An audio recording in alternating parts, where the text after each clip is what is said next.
So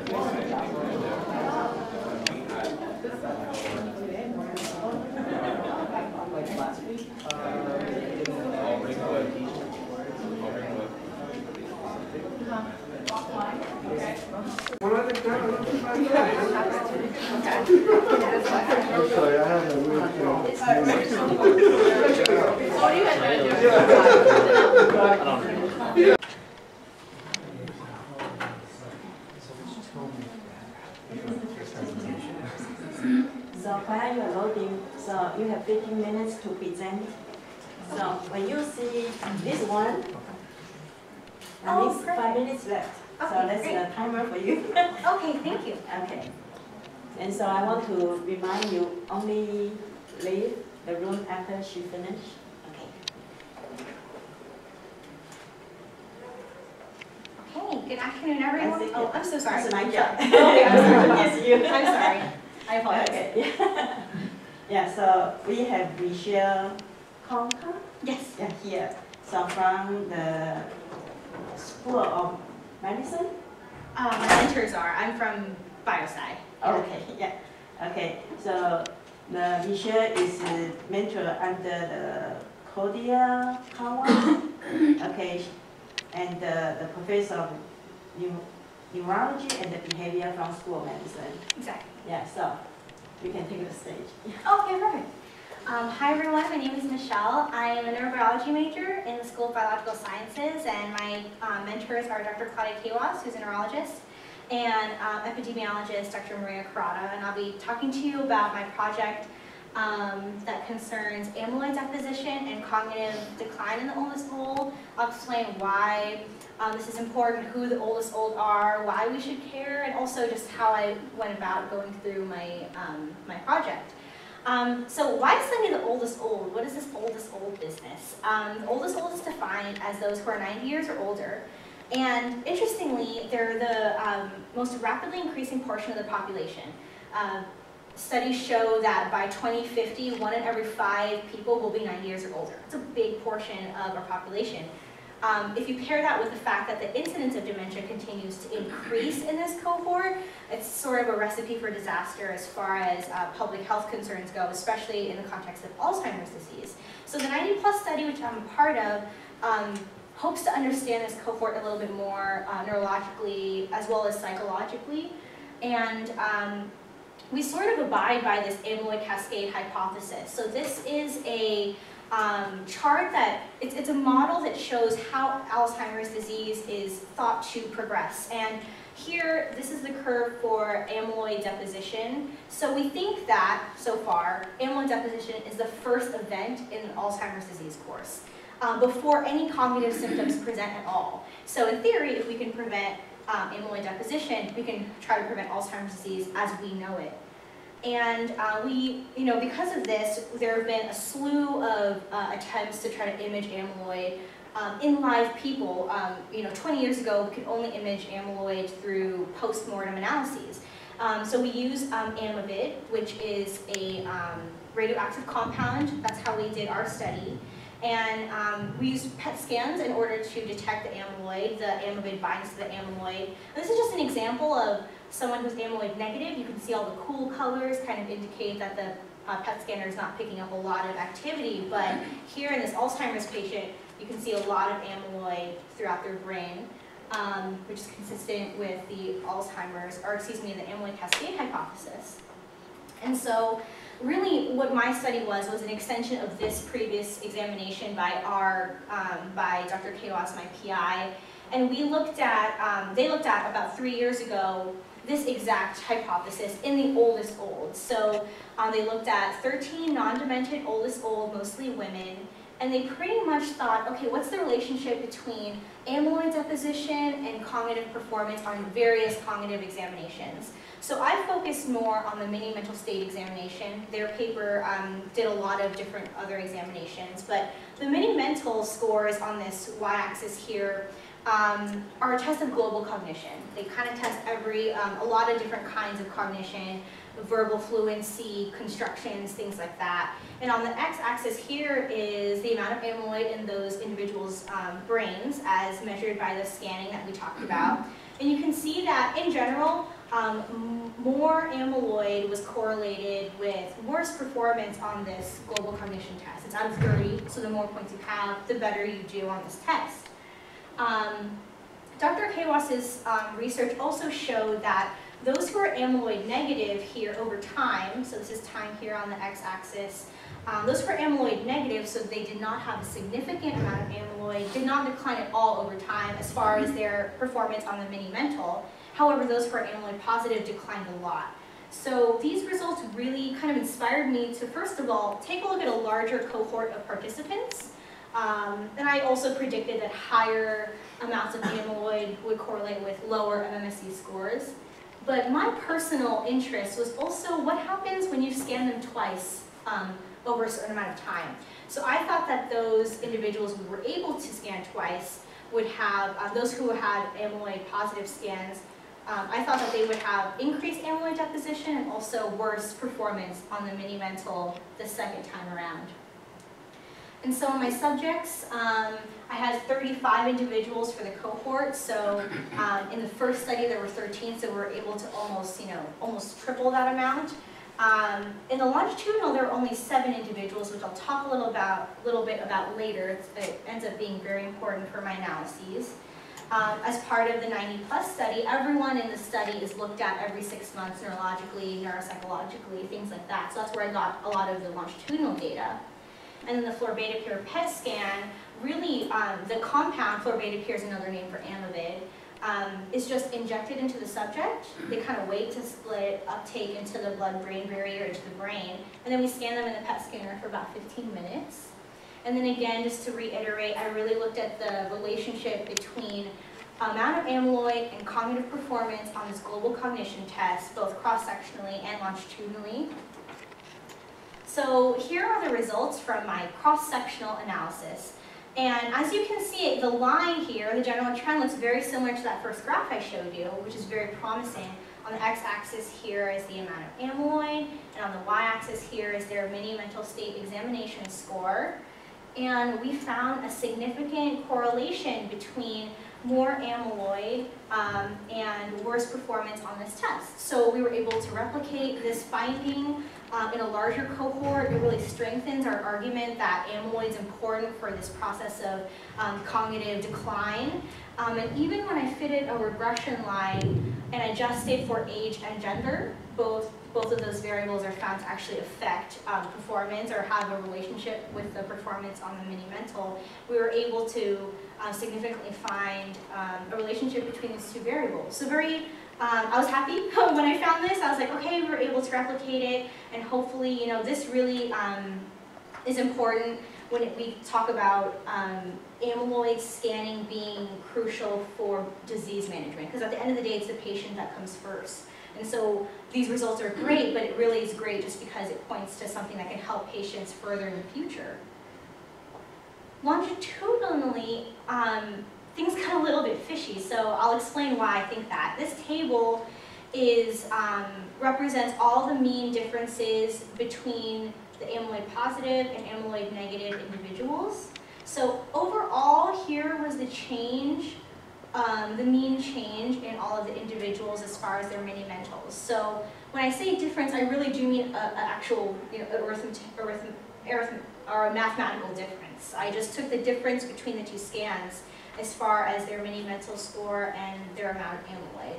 So the amyloid positive individuals, we saw, a decline in their score. Amyloid negative, we saw a positive, change, which, although not significant, still went in the same trend. But the amount of amyloid really was not different between these two groups, which I found very odd. If you recall, I really predicted that the change would be so much greater in those who are amyloid positive.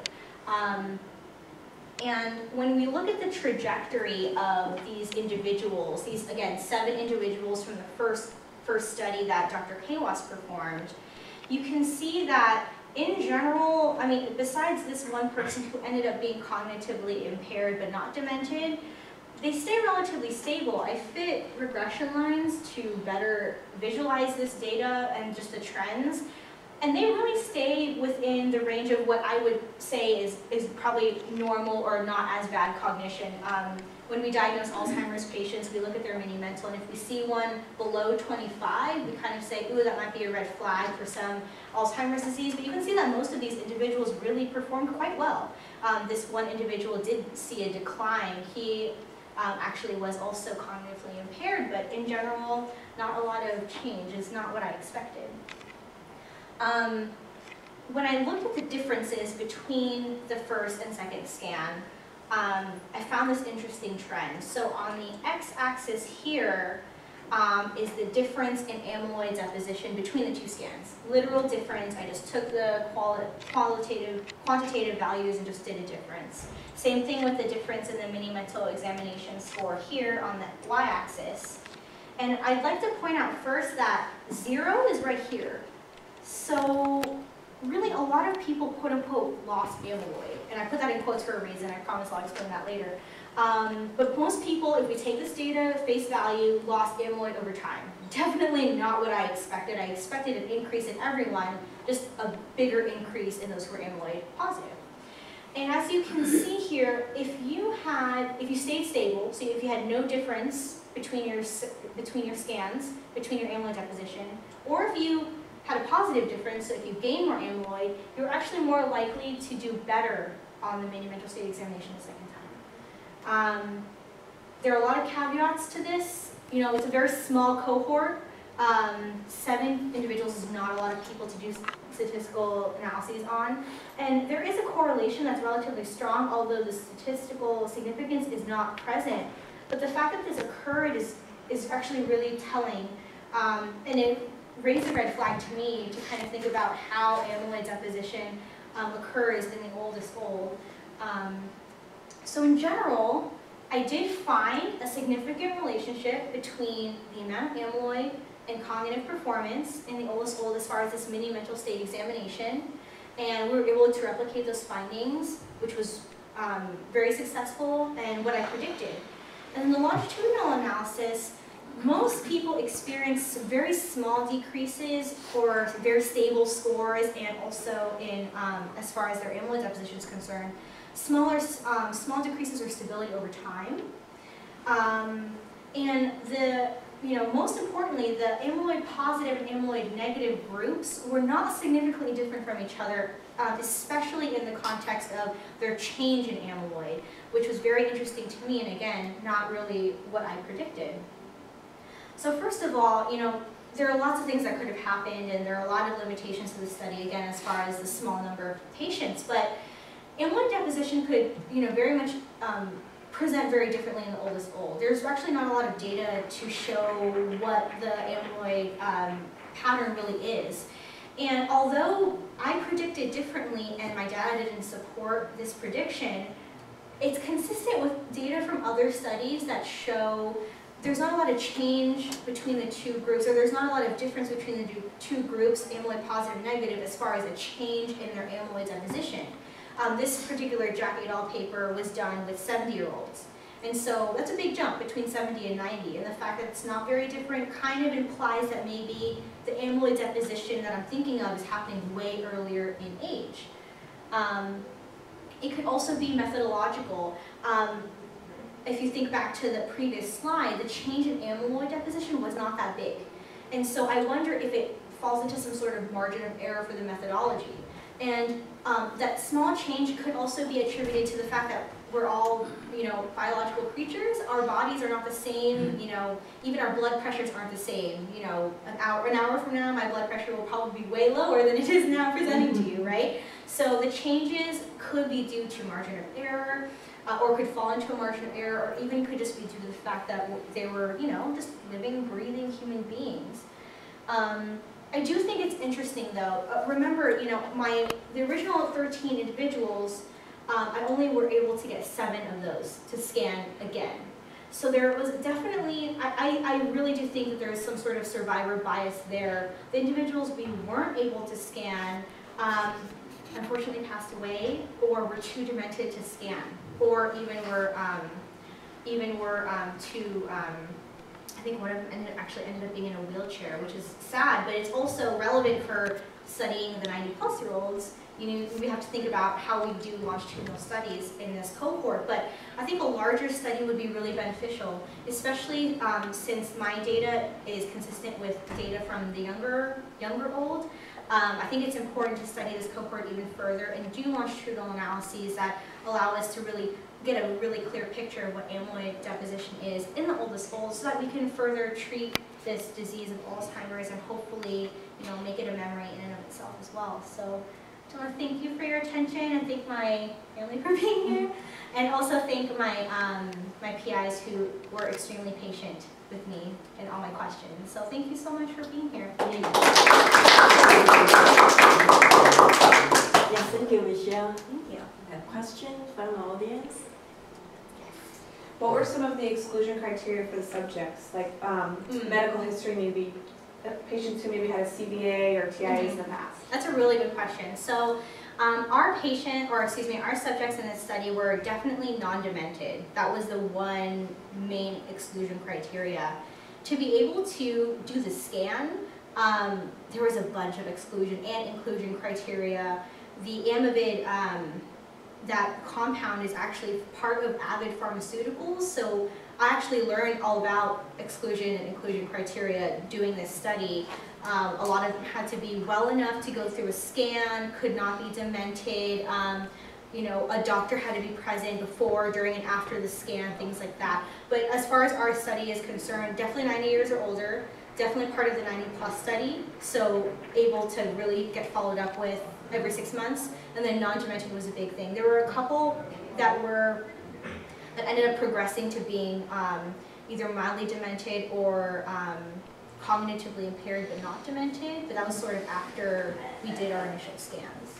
So with the longitudinal study then, was there any investigation into if the patients during that span of time had any kind of cerebrovascular accident or anything that would actually affect their memory, that would affect the MMSE aside from just amyloid deposition? That's a good question. We did not look into cerebrovascular factors, although when we diagnose patients with dementia, we always look into that. But as far as their stroke histories, that was not taken into account. And interestingly enough, you know, I think that probably would have came up in my investigation if someone had gone from amyloid negative to amyloid positive. But for both of those scans, they actually stayed the same. Those who were amyloid positive or negative in the first scan never changed, which makes sense because the change in amyloid was so little. But as far as I know, I think that is also part of the inclusion criteria, that they don't have any crazy like CVAs or anything like that. So this people you study, do you look at like their lifestyle, food habit, their environment, anything that has a big effect on that? I think it has a big effect on their cognition for sure. The 90-plus study has published various papers on diet. We actually have a very extensive diet questionnaire. And I think my favorite findings from that study was that moderate alcohol is really good for you, longitudinally. And then moderate caffeine is really good for you too. But things like vitamins and minerals didn't really have any significant effect. As far as my study is concerned, I did not look at environmental factors or, like diet or anything. I have actually a colleague who just started research who's looking into the Mediterranean diet. I don't know if you guys have heard about the Mediterranean diet with like pasta and like more wine and all that stuff, and like nuts and berries, things like that. But in this study, no. In the 90-plus study in general, definitely we've looked at that, and we found that moderate intake, again, of alcohol and caffeine is really good for longevity, but things like maybe like vitamins and multivitamins aren't so effective. And we always say, you know, a general rule of thumb is keep your heart healthy and your vascular system healthy, because that so plays into your heart health, for sure. So make sure go to have some red wine after the talk. Yeah, Yeah, exactly. Thank you, Michelle.